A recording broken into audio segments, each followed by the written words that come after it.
Hello students, welcome to Legacy IAS Academy. Today we are going to discuss about world news that is going on recently is regarding tension at the Russia-Ukraine border, and we are going to discuss that whether the world is heading for another war and what are its ramifications that India will have to face and what are the situation that is developing around this particular region. So first of all, if we try to understand the context in which we are discussing today's topic is because there has been increase in the tension in last few weeks, especially as the Russia has amassed a very large number of troops, over 100,000 soldiers at the border of Ukraine, which is very closest or a striking distance to the most of the European countries. And this development has actually sparked a fear among the Western countries, that is US, Canada and NATO groups, that Russia can go on invade Ukraine in very near future.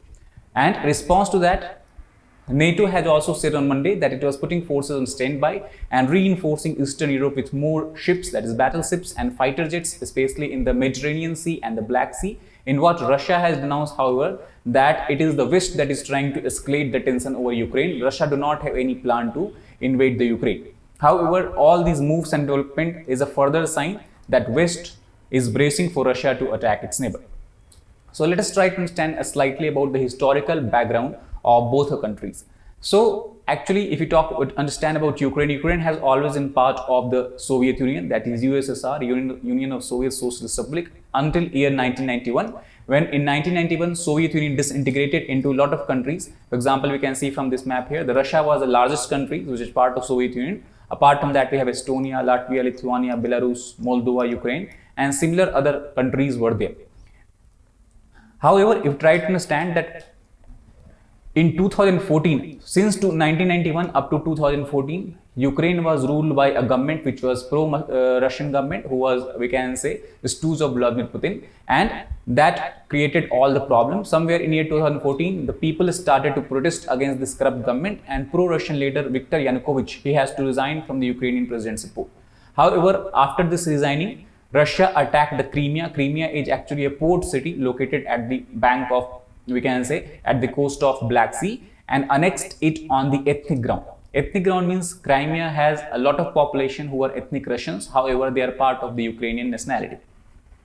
Now, in the recent development is happening is that in year 2022, as we discussed, troop is building up, which is Russian troop is surrounding Ukraine from all the sides, especially north, east and south. However, Russia has not said that it is planned to annex or invade Ukraine. It has just labeled this development as a military exercise being conducted on a regular basis by Russia. Now, we try to understand the reasons. What are the main reasons why Russia is trying to increase its expanse in the military terms near the Ukrainian border? So, first of all, Russia is trying to protest against the NATO expansion. NATO, if we try to understand, is the North Atlantic Treaty Organization, and it constitutes a system of collective security, whereby if any member of NATO states, if they're invaded by or attacked by any other countries, then all the members of the NATO will consider this attack as an attack on their own territory and will act in the similar manner. So that is what makes Russia very much worried, because recently Ukraine is trying a lot to enter or become the member of NATO. So that is the first thing that Russia want to protest against. Second is the security challenges, obviously. Why Russia do not want Ukraine to become a member of NATO or other nearby countries, the border countries of Russia, to not become a member of NATO? Because obviously if Ukraine, for example, become member in NATO, all the defense equipments, for example, missiles, nuclear missiles, ballistic missiles, different kind of military equipments can be put very close to the border of Russia. That will be flying distance of almost 4 to 5 kilometers from the capital of Russia, that will be Moscow. So obviously that poses a security challenge for the Russia. And as of now, Ukraine acts as a buffer between Russia and the West. And if Ukraine becomes part of NATO, then obviously that buffer will be gone, and the Europe, US and Russia can come in direct conflict with each other. Third point, or third reason why also Russia want to assert its dominance, is because it want to assert the sphere of influence or a sphere of dominance. The reason behind, Russia clearly says that Ukraine has never been part of West. Ukraine has always been a part of Soviet Union or Union of Soviet Socialist Republic. And that is why, as far as the dominance of Russia is concerned, it should be much more higher as compared to the Western or US influence. Now, if you try to understand that how this all development has happened. So initially, when NATO was formed, earlier we can see that in 1949-1952, the membership of NATO was restricted to the Western Europe. However, if we try to look at the last 10-15 years, more and more members have been continuously added in NATO, and especially Russia is very much against the addition of these Eastern Baltic states like Estonia, Latvia, Lithuania, which were earlier part of Soviet Union. And now by including them as a NATO member, now Russia has a direct threat of military attack from the Europe or US along its eastern border. And Ukraine, out of all these countries, Ukraine has the largest border, longest border with Russia. So if Ukraine become part of NATO, obviously Russia will have to tackle with the this threat coming out from the Western countries, Western European countries as well as US. So Russia has acted swiftly and has amassed large number of troops and trying to pressurize Western US from withdrawing their forces or withdrawing the missiles from the Eastern Europe, as well as not letting Ukraine enter or become part of European Union as well as NATO. However, if we try to understand that what has been the reaction of Europe as of now or till recently as far as the Russian influence is concerned or Russian actions are concerned. So first of all, you have to try to understand the major European countries, whether it is Germany, France, or Netherlands, Belgium, all these countries were very, very reluctant to severely penalize Russia until now. The reason behind it was very simple. It was very much economic in sense that if you try to understand that 43% of total gas imports that happens to the European Union, it comes via Russia. And out of this, 1/3 of this gas is piped or shipped via Ukraine. So that is the major economic challenge. That means if European countries like Germany, other Latvia, Estonia, they start protesting against Russia or take harsh actions against Russia, then Russia has power, then they can switch off the gas input to these countries, and especially in cold season, in winter season, that can be very disastrous for the people and the citizens of these particular countries. To give you extent of this gas pipeline, you can see from here, like in this particular picture, here we have the Russia, and from the Russia, all these pipelines, that red lines you are seeing are the gas pipelines.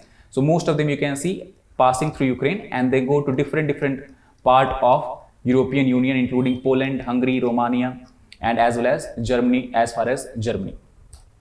However, to overcome this particular challenge, US has offered an alternative where it says that European Union or the European countries allies of US can get shale gas from USA at a cheaper prices. However, this shale gas that US will ship to Europe will be liquefied natural gas. And that is why to receive these gases, Europe has to build up a special port that is called as LNG port, so that it will cost a lot of capital expenditure.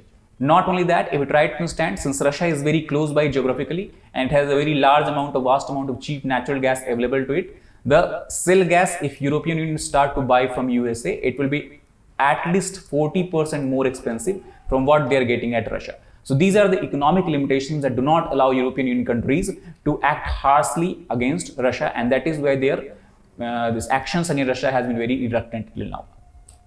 Not only that, also because Russia, as we know, that has always been a superpower, and especially though after 1991 its power has decreased, still Russia has one of the largest nuclear this weapon reserve, and that is why major European countries do not want a direct conflict with Russia, as it will damage their economy as well.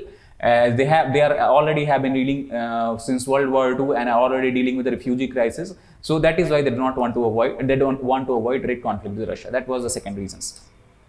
However, in recent times, this situation has slightly changed as Russia has pressurized more and more. The countries, including US, European Union, and UK, have taken certain steps to assuage the fear of the Ukraine. So what are these steps? So currently, US has deployed around $200 million and sent to Ukraine as a military aid. And last year also, US has sent a military aid of almost $450 million. Not only that, US Secretary of State has also said that if it is required, US will be able to send 5,000 ground troops near the Ukrainian border, which can be increased up to even 50,000 if escalation or war escalation begins. If we try to understand about European Union, then European Union has asked for a greater military deployment. Countries, especially like Spain, Italy, Germany, France, all they have said that if time comes or if need arises, they will send their troops also at the Ukrainian border. And not only that, even in the naval forces of the countries have started entering and circling in the Mediterranean and Black Sea region. And to tackle the problems or the financial problems that Ukraine will have to face once it becomes isolated from the Russian side, European Union has announced aid of 1.2 billion euros to tackle the domestic situations. Similarly, if you try to understand about United Kingdom, it has also said that if time and need arises, UK will send extra forces and also as well as also defense weapons to stabilize the situations in the European Union. So as you can see, As compared to the earlier times, the European Union is also becoming more aggressive, Russia is also becoming more aggressive, and this is the reason why this time many experts believe that war can be an imminent possibility. Now, if you try to understand what will be the implications if war arises, or what are the whole implications of this aggressive posturing by both countries, especially Russia and USA, then first of all, Russia has three options. It can go on and exceed the territory of Ukraine. Second, it can change the government, Ukrainian government, by force. And third, by posturing or by increasing the military posting, it can demand concessions from the US and its allies. Out of these three, this third one seems to be more logical step, because Russia also do not want to get dragged into or involved into this bloody war, and that is why this third step is what Vladimir Putin is looking into.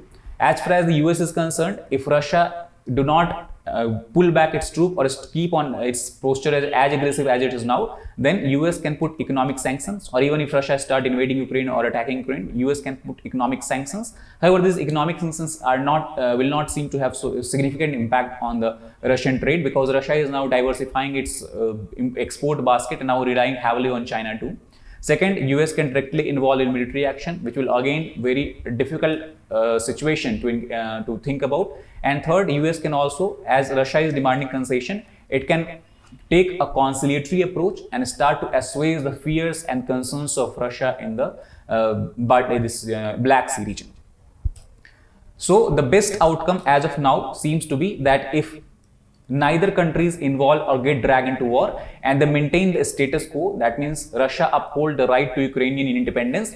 At the same time, if Russia is also given the assurance that Ukraine will keep an arm's length from the West, that means the best possibility is both countries, especially US and Russia, sits along and decide that US should try to assuage the fear of Russia, that they will not build up any extra troop near the Russian border. They will not try to include Ukraine as a NATO member, as it is present a direct threat to Russia. And Russia also say that we will pull back our troops if such situations are met. That is the only possibility which can lead to a peaceful solution of this particular issue.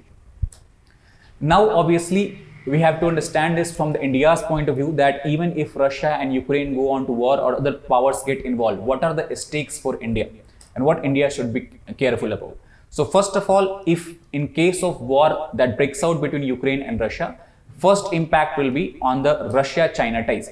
Obviously, since Russia has now, if invades Ukraine, it will be isolated from US, isolated from the European support, and the only major support who is the member of United Nations Security Council is Russia, is China, on which Russia will have to rely upon.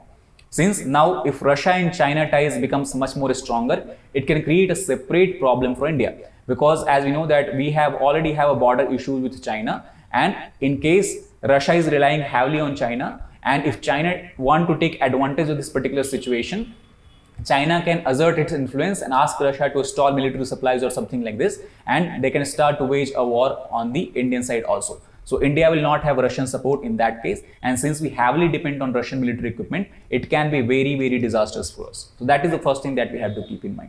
Second problem India will have to face, because India has a good and very strong strategic relationship with not only Russia but also major European partners as well as United States of America. So it will be very difficult diplomatically to maintain a delicate balance between the partnership between the partners US, Europe and Russia. And especially if we try to understand this in the recent development that is happening, when India has imported this S-400 Triumph missile, then US was trying to give or want to give India a waiver under its CAATSA Act, where it will not put sanction on India since it is doing military trade with Russia. However, if war emerges and US and Russia directly get engaged in the war, this waiver opportunity cannot be undertaken, cannot be utilized by India, or maybe US will renege and will put sanctions on India as well. So that is also something that we have to be very careful about.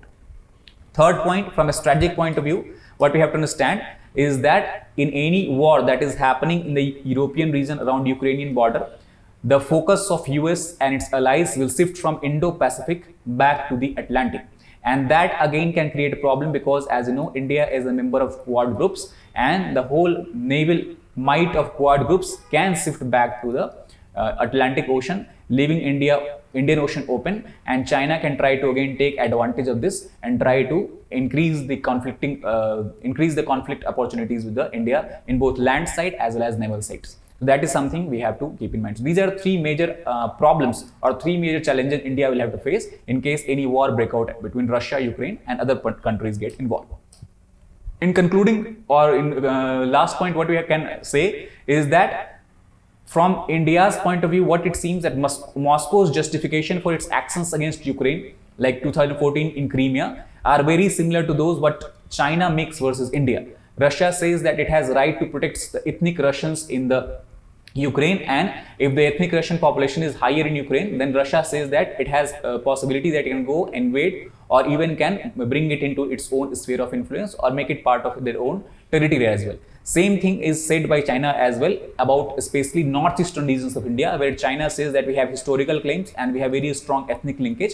On that ground, the whole Arunachal Pradesh is our part. However, India rejects this claim, and that is why they cannot also support this Moscow's claim. So this is very thin, this we can say is a line that they have to cross a thin line that they have to travel across, and India will have to take a very diplomatic, we can say shrewd diplomatic decision in these manners.